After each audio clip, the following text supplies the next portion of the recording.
देखिए, पिछला क्लास में हम लोग पढ़े हुए थे आपको सॉल्युबिलिटी को प्रभावित करने वाले कारक। तो सॉल्युबिलिटी को प्रभावित करने वाले कारक तीन होते हैं। कौन कौन होते हैं? तो सबसे पहला कारक है आपको मॉलिक्यूलर वेट, दूसरा फिजिकल स्टेट और तीसरा है स्ट्रक्चर। तो यह जो सॉल्युबिलिटी आपको बताया जा रहा है यह हर चैप्टर में लागू होगा। ऑर्गेनिक का जितना चैप्टर है सभी चैप्टर में इन तीनों फैक्टर का उपयोग हम लोग कर सकते हैं।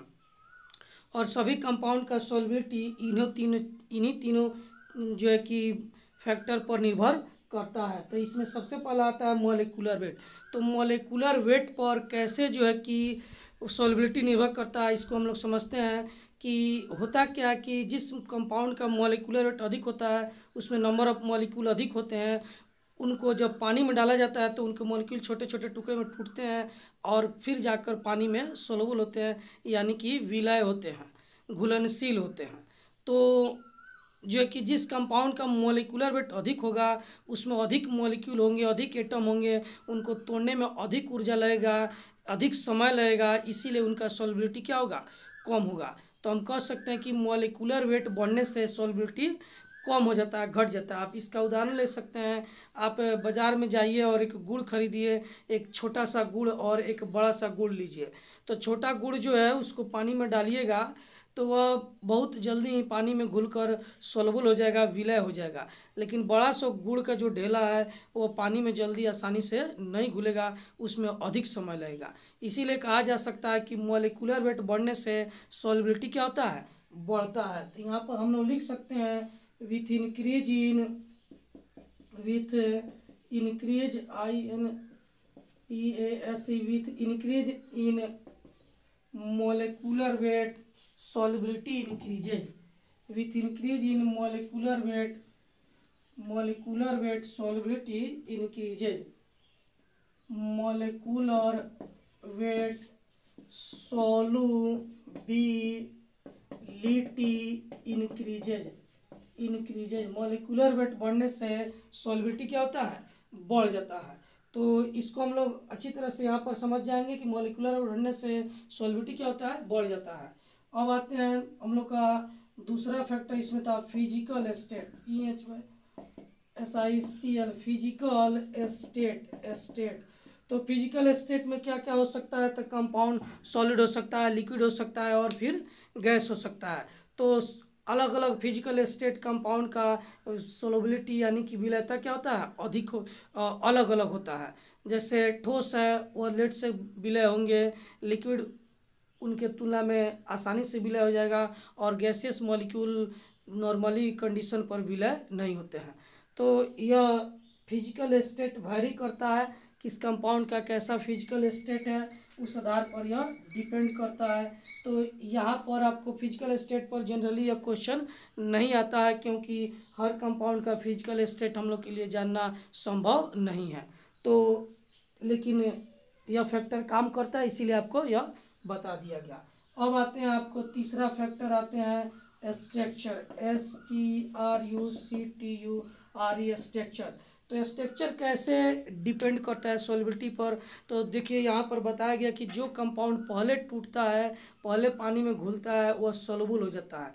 तो स्ट्रक्चर में क्या है? यदि किसी कंपाउंड में ब्रांच ज़्यादा हो तो उसमें यदि ब्रांच ज़्यादा होगा तो वह जो है कि आसानी से टूट जाएगा, या ऐसे कह सकते हैं कि वह जल्दी टूटेगा। तो जो जल्दी टूटेगा वह पानी में या लिक्विड में तेज़ी से सोलबल होगा, तो उसका सोलबिलिटी क्या होता है? अधिक होगा। तो हम कह सकते हैं कि ब्रांच बढ़ने से कंपाउंड में अस्थायी गुण बढ़ जाता है, आसानी से टूट जाता है और पानी में विलय हो जाता है, सोलबल हो जाता है। तो यहाँ पर लिख सकते हैं कि with increase in branch solubility increases, यानी कि ब्रांच बढ़ने से विलयता क्या होता है? बढ़ता है। तो जो हिंदी में विद्यार्थी होंगे हिंदी मीडियम में, वह उसको हिंदी मीडियम में भी हम बोल रहे हैं उसको सुनकर लिख लेंगे। ये चलिए यहाँ पर लिखते हैं with with increase with increase with increase in branch with increase in branch solubility increases. With increase in branch solubility increases, यानी जिस कंपाउंड में ब्रांच अधिक होंगे उनका सॉल्युबिलिटी क्या होगा, बढ़ जाएगा। तो आप देख सकते हैं कि सॉल्युबिलिटी को प्रभावित करने वाले 3 कारक अभी आपको बताएं यहाँ पर। पहला मॉलिक्यूलर वेट, दूसरा फिजिकल स्टेट और तीसरा स्ट्रक्चर। तो मॉलिक्यूलर वेट बढ़ने से सॉल्युबिलिटी बढ़ता है, फिजिकल स्टेट वेरी करता है कंपाउंड का, कंपाउंड टू कंपाउंड, तो यह हम लोग को आसानी से नहीं ज्ञात हो पाएगा या फिर हम याद नहीं रख सकते हैं, इसीलिए इस पर क्वेश्चन नहीं किया जाता है। और स्ट्रक्चर, इस पर क्वेश्चन आ सकता है। स्ट्रक्चर में क्या है कि आपको सॉल्युबिलिटी बढ़ता है, कब बढ़ेगा, जब जिस कंपाउंड में ब्रांच अधिक होंगे वह कंपाउंड जल्दी से टूटकर पानी में घुल जाता है और उसका अधिक सॉल्युबल होता है, वह कंपाउंड अधिक सॉल्युबल होता है। तो यहाँ कह सकते हैं with increase in branch solubility increases. तो सॉल्युबिलिटी को प्रभावित करने वाले यहाँ पर 3 कारक आपको बताया गया। तो यह किसी भी चैप्टर में ऑर्गेनिक के जो हम लोग को 4 चैप्टर पढ़ना है उन चारों में यह लागू कंडीशन हो सकता है। लेकिन यहाँ पर हम लोग जो पढ़ना है हेलो एल्केन और हेलो एरिन, तो हेलो एल्केन और हेलो एरिन पानी में लेस सॉल्युबल होता है, वह आसानी से पानी में नहीं घुलता है। आपके बुक में यहाँ पर लिखा हुआ है, हम बोले थे पिछले क्लास में कि आप इसको पढ़ के आएंगे।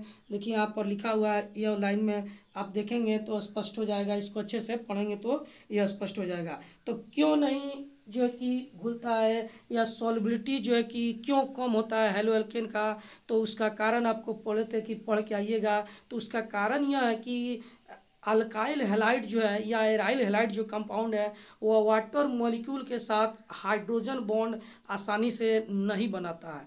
यदि हाइड्रोजन बॉन्ड बना लेता तो वह आसानी से घुल जाता, लेकिन यह हाइड्रोजन बॉन्ड नहीं बनाते हैं। हाइड्रोजन बॉन्ड बनाने के लिए इनको अधिक ऊर्जा की आवश्यकता होती है, इसीलिए यह कम सॉल्युबल होते हैं या पार्शियली सॉल्युबल होते हैं या लेस सॉल्युबल होते हैं। तो आपसे क्वेश्चन पूछा जाएगा कि हेलो एल्केन जो है कि पार्शियली सॉल्युबल होते हैं क्यों, तो आपका जवाब होगा कि हेलो एल्केन जो है कि हाइड्रोजन बॉन्ड का निर्माण आसानी से नहीं करते हैं, उनके लिए अधिक ऊर्जा की आवश्यकता पड़ती है, इसीलिए यह जो कि पानी में लेस सॉल्युबल होते हैं या नॉन सॉल्युबल होते हैं। तो यहाँ पर इस चीज़ को हम लोग आते हैं लिख लेते हैं, क्योंकि इस पर क्वेश्चन पूछा जा सकता है या फिर आपको इस पर एक क्वेश्चन बना लेते हैं। तो आइए यहाँ पर एक क्वेश्चन बनाते हैं कि क्यों यह हेलो एल्केन पार्शियली सॉल्युबल होते हैं। तो आइए यहाँ पर देखते हैं, क्वेश्चन दिया गया आपको कि haloalkane less soluble in H2O due to, haloalkane H2O में लेस सॉल्युबल होते हैं क्यों। तो हेलो एल्केन H2O में क्यों कम सॉल्युबल होते हैं या लेस सॉल्युबल होते हैं, उसका पहला ऑप्शन है हाई मॉलिक्यूलर वेट, यानी कि इनका मॉलिक्यूलर वेट अधिक होता है, इसीलिए यह पानी में लेस सॉल्युबल होते हैं। तो दूसरा ऑप्शन में है स्ट्रॉन्ग हाइड्रोजन बॉन्ड और तीसरा वीक हाइड्रोजन बॉन्ड और चौथा ऑप्शन में है नन। तो देखिए यहाँ पर मॉलिक्यूलर वेट किसी भी कंपाउंड का कम हो या ज़्यादा हो तो वह सोलुबल होगा। यदि कम मॉलिक्यूलर वेट कम हो तो वह मोर सोलुबल होता है, मॉलिक्यूलर वेट अधिक हो तो लेस सोलुबल होता है। तो यहाँ पर मॉलिक्यूलर वेट या फिर यहाँ पर स्ट्रॉन्ग हाइड्रोजन बॉन्ड यह फैक्टर नहीं है, क्योंकि अल्काइल हैलाइड जो भी कंपाउंड है वह वाटर मॉलिक्यूल के साथ हाइड्रोजन बॉन्ड का निर्माण नहीं करते हैं। तो यहाँ पर यह दोनों ऑप्शन नहीं होगा। हेलो एल्केन जो पानी में कम घुलते हैं, लेस सोलुबल होते हैं, उसका रीजन है, उसका कारण क्या है कि वीक हाइड्रोजन बॉन्ड। क्या कारण है? वीक हाइड्रोजन बॉन्ड, वह पानी के साथ हाइड्रोजन बॉन्ड का निर्माण नहीं करते हैं या बहुत कम करते हैं, इसीलिए यह पार्शियली सोलुबल होते हैं। ठीक उसी तरह जैसे आपको एक एग्जांपल देते हैं कि पानी में अगर हम लोग दूध मिला देते हैं तो पानी और दूध दोनों लिक्विड है, आसानी से एक दूसरे में घुल जाता है, उनके बीच मजबूत हाइड्रोजन बॉन्ड का निर्माण हो जाता है। लेकिन अगर पानी में हम लोग सरसों तेल डाल दें तो तेल भी लिक्विड होता है और पानी भी क्या है, लिक्विड है, दोनों का फिजिकल स्टेट सेम है, फिर भी दोनों एक दूसरे में नहीं सोलुबल होता है, नहीं घुलता है। इसका क्या कारण है? तो इसका कारण यही है कि आपको पानी और तेल के बीच बॉन्ड नहीं बना, इसी कारण वो पानी में सोलुबल नहीं हुआ। तो इसको आप हमेशा याद रखेंगे, ध्यान रखेंगे कि कौन कंपाउंड पानी में सोलुबल होगा या वाटर में। तो जो वाटर के साथ हाइड्रोजन बॉन्ड बनाएगा वह सोलुबल होगा, जो हाइड्रोजन बॉन्ड नहीं बनाएगा वह सोलुबल नहीं होगा। तो यहाँ पर हेलो एल्केन क्यों नहीं सोलुबल होता है? क्योंकि यह वीक हाइड्रोजन बॉन्ड का निर्माण करता है, या ऐसा कर सकते हैं कि हाइड्रोजन बॉन्ड पानी के साथ नहीं बनाता है। तो चलिए इस पर एक क्वेश्चन था हम लोग क्लियर कर लिए। अब आते हैं एक और क्वेश्चन बनाते हैं इस पर, उसके बाद हम लोग अगला टॉपिक पर पढ़ेंगे। आइए यहाँ पर देखते हैं हम लोग। तो यहाँ पर एक क्वेश्चन आपको दिया जा रहा है कि which one is highest soluble in H2O।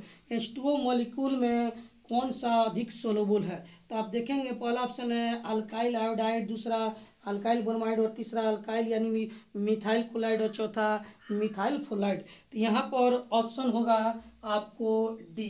Halo alkane तो पार्शियली सोलुबल होता है या लेस सोलुबल होता है, तो इन सभी को नहीं भूलना चाहिए, पानी में सोलुबल नहीं होना चाहिए। लेकिन अगर इन चारों में पूछा जाए तो कौन ज़्यादा सोलुबल होगा, CH3F। क्यों CH3F? क्योंकि यहाँ फ्लोरीन जो है वाटर मॉलिक्यूल के साथ हाइड्रोजन बॉन्ड का निर्माण करता है, इसीलिए यह पानी में इन तीनों की अपेक्षा अधिक सोलुबल होगा। साथ में इसका मोलिकुलर वेट भी क्या होता है, इन तीनों से सबसे कम होता है। तो आपको कौन कौन सा मॉलिक्यूल है, कौन कौन सा एटम जो है हाइड्रोजन बॉन्ड बनाता है वाटर मॉलिक्यूल के साथ, तो आइए यहाँ पर लिख देते हैं। आप ध्यान रखेंगे FON यानी कि फोन, याद रखेंगे FON यानी कि फ़ोन। जैसे कि हम लोग किसी से बॉन्ड बनाने के लिए फ़ोन का इस्तेमाल करते हैं, किसी से दोस्ती करने के लिए फ़ोन का इस्तेमाल करते हैं, फ़ोन नंबर लेते हैं, बात करते हैं तो दोस्ती हो जाता है। ठीक उसी तरह कंपाउंड भी हाइड्रोजन बॉन्ड बनाने के लिए फ़ोन का ही इस्तेमाल करता है। तो क्या कंपाउंड कौन किस चीज़ का इस्तेमाल करता है, FON यानी कि फ्लोरीन, ऑक्सीजन और नाइट्रोजन। यह तीनों में से कोई भी एटम यदि हो किसी कंपाउंड में तो वह वाटर मॉलिक्यूल के साथ आसानी से हाइड्रोजन बॉन्ड का निर्माण कर लेगा और वह जो है कि वाटर मॉलिक्यूल में सोलुबल हो जाएगा। तो यहाँ पर इस कंपाउंड में F है, इसीलिए यह जो है कि हाइड्रोजन बॉन्ड का निर्माण वाटर मॉलिक्यूल के साथ करता है और सोलुबल हो जाता है। याद रखेंगे कौन हाइड्रोजन बॉन्ड बनाता है, तो FON यानी कि फोन। यही तीनों एटम जो है वाटर मॉलिक्यूल के साथ हाइड्रोजन बॉन्ड का निर्माण करता है। तो यह तीनों में से कोई भी एटम किसी भी कंपाउंड में हो तो वाटर मॉलिक्यूल के साथ आसानी से वह बॉन्ड बना लेगा और वाटर में सोलुबल होगा। तो चलिए इसको हम लोग पढ़ लिए सॉल्बिलिटी। अब आपको इसमें कुछ क्वेश्चन दिया गया है, यहाँ पर कह रहा है 10.6 में देखिए बॉक्स डायग्राम में, arrange each A set compound in order of increasing boiling point, यानी किसका बॉइलिंग पॉइंट अधिक होगा और किसका बॉइलिंग पॉइंट कम होगा। तो यह आपको होमवर्क के रूप में घर से बनाना है। एक और क्वेश्चन आपको यहाँ पर होमवर्क के रूप में दिया जा रहा है जिसको आपको बना करके लाना है। यहाँ पर आपको एक और क्वेश्चन दिया जा रहा है आपके एक्सरसाइज में।